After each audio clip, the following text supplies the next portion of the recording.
Rappelez-vous, fin juillet 2019, la dernière clinique chirurgicale du centre-ville de Tours fermait définitivement ses blocs. Saint-Gatien, implanté juste en face de la cathédrale, déménageait alors son activité vers la clinique de l'Alliance à Saint-Cyr-sur-Loire. Depuis, les 12 000 m² de locaux ont été murés en attente d'un projet clair. Aujourd'hui, on en sait un peu plus sur l'avenir de ce site idéalement situé en centre-ville.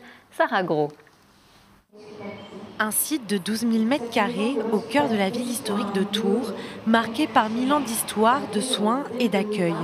Un hospice au VIe siècle, une clinique en 1974 qui déménage en 2019. Depuis, le site était devenu un squat. La ville de Tours a souhaité lui redonner un sens social, mais aussi commercial. Donc, il va y avoir un pôle social important qui comprendra la maison de l'hospitalité, mais également une pension de famille. On accueillera des bureaux, des commerces, une école supérieure, un restaurant, et puis avec l'idée de créer un rooftop que tous les Tourangeaux et Tourangelles attendent et souhaitent de leur vœu. Un futur rooftop ouvert à tous avec une vue imprenable sur la cathédrale et les toits du Vieux-Tours. Pour l'heure, le lieu accueille pendant 9 mois la clinique du street art, une exposition temporaire dans le noir qui concentre 1500 m² de graffiti.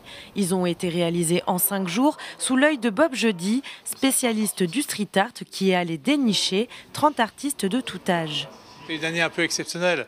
2023, c'est les 60 ans de l'art urbain en France. J'ai découpé bien sûr les 60 ans en 3 générations, puisque c'est 3 générations, la 4e arrivant maintenant, d'artistes. Le doyen, c'est Gérard Zloty-Camien, donc qui a 83 ans, qui est venu ici.